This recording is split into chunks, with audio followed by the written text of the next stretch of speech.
Hi everyone, my name is Mr. Hussein and I am one of the RE consultants for Harris Federation, and this session is going to be on prophethood as part of the Islam belief section on the AQA GCSE specification. So as you can see from the checklist, we're going to go through the concept of prophethood in general and then focus specifically on three prophets, Adam, Ibrahim and Muhammad, who are key in understanding prophethood in Islam for your exam. So, prophethood in general is known as a risala. Risala in Arabic means a message because prophets give a message. So, what's the definition?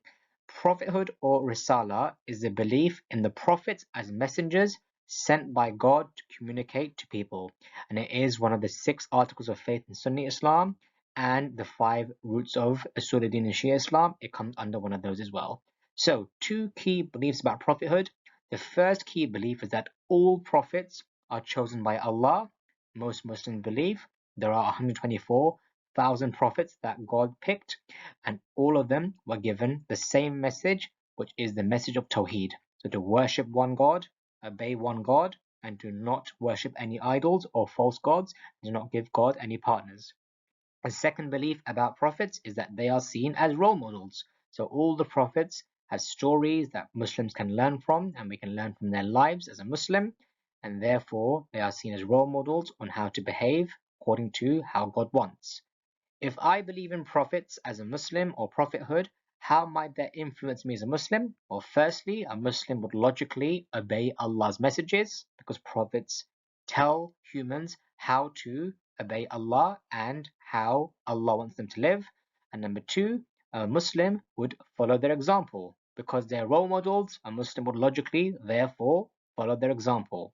And the Quran talks about Allah saying, "We sent down no messenger before you, but inspired him in saying, there is no God except me, so worship me." So this Quran verse is quite clear where it's emphasizing that Allah is talking about him sending prophets with the same message, which is to worship him and not worship any other gods.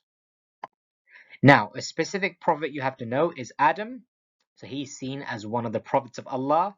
He's seen as the father of humankind, and he's the one who built the original Kaaba. 2 key beliefs about Prophet Adam. So Prophet Adam is seen as the first prophet of Allah. So he was the first prophet of Allah who married then Eve, and it is seen where all of humans come from their lineage. And number 2, the Quran describes where Adam was created, and he asked every single living being at the time to bow to Adam, to show how great Adam was as the first creation of God as a human being. But as the famous story goes, Shaitan or Satan refused to bow to him. So that shows how important Adam is. He's the first prophet, and also all creation at the time was ordered to bow to him.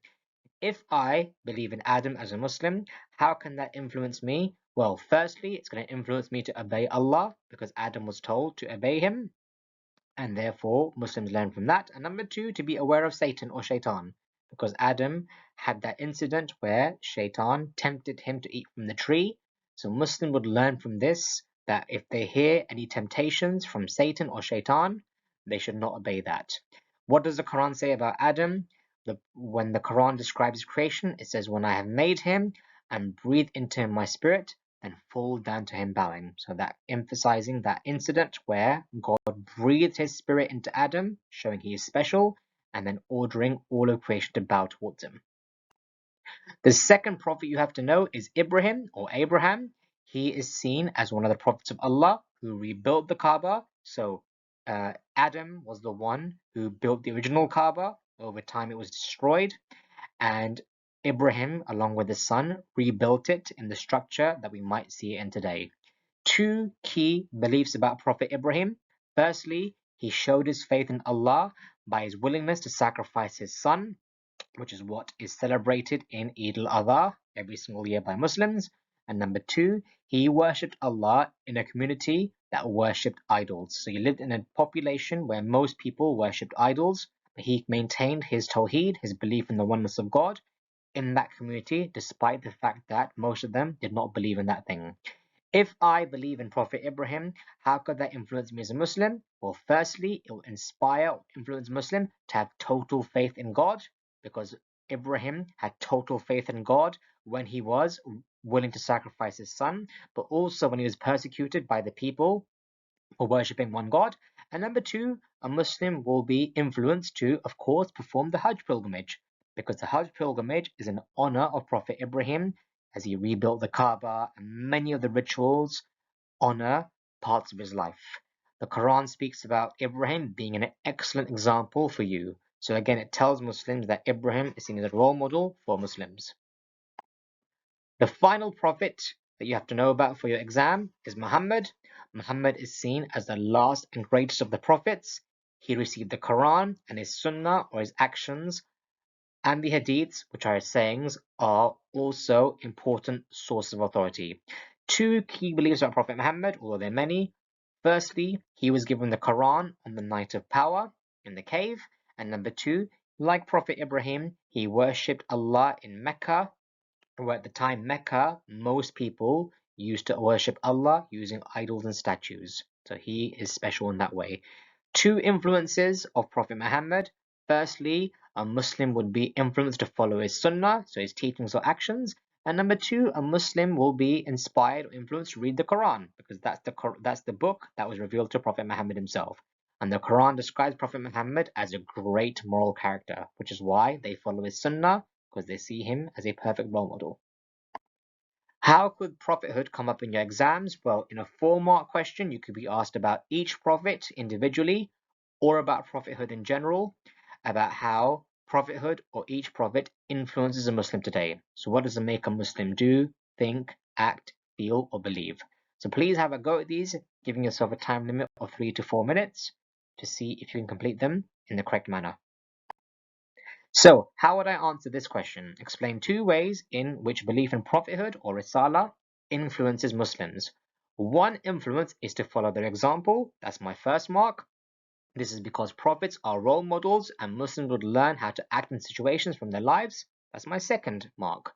Another influence is to obey Allah's messages. My third mark. This is because all prophets were told to preach Tawheed to others, so Muslims would worship Allah. That becomes 4 marks out of 4. I've got 2 clear influences about believing in prophethood. What if the question specifically asks about the prophet Adam and how he might influence a Muslim today? So again, I've got to think about aspects of Adam's life and what could a Muslim be influenced to do from that story. So one influence is to follow Allah's commands. That's my first mark. To develop that, I can say this is because Adam ate from the tree when he was told not to. So Muslims would learn to follow Allah's commands. Second mark. Another influence is to be aware of shaitan. That's my third mark. This is because shaitan deceived Adam, so Muslim would ensure they are also not tempted by him. So you can see I've got 2 clear influences from the life of Prophet Adam that could influence a Muslim to behave in a certain way.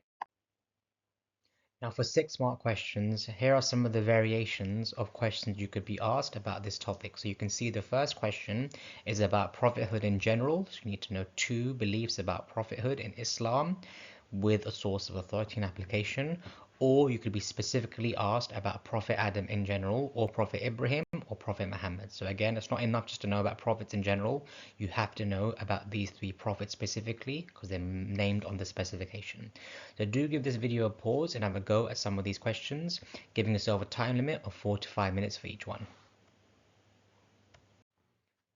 Let's look at a model answer then on the first question. Explain 2 Muslim teachings about prophethood. So here I need to talk about prophethood in general. So one belief is that they are role models. They are picked by Allah and are special human beings whose lives can be used as examples for Muslims to follow. So that paragraph is worth 2 marks because I've got a developed point, but there's no source or application there. So I left that for my second paragraph. Another belief is that they were all given the same message. All prophets were told to tell their community about Tawheed and to worship only one God. The Quran says, and we sent down no messenger before you, but inspired him in saying, there's no God except me, so worship me. This shows that all prophets were given a similar mission. And that paragraph is worth 4 marks. I've got a developed point at the start. I've got a source about prophethood, and then my application is telling me about that source, explaining how the prophets were given the same mission of the message of Tawheed. So that becomes a perfect 6 marks out of 6. And then what if you get asked a question about a specific prophet here? So here the example is Prophet Ibrahim. One belief is that he was willing to sacrifice his son. Ibrahim showed true faith in Allah and is remembered on Eid al-Adha. So that is 2 marks for a developed point. Now I can give a source and an application. The Quran says there has been an excellent example for you in Ibrahim. This shows Muslims can learn about Ibrahim's dedication to Allah. So that paragraph is worth 4 marks. One developed point worth 2 marks. A source of authority that's relevant, 3rd mark. And I apply that source to my point. 4th mark. Another belief is that he rebuilt the Kaaba.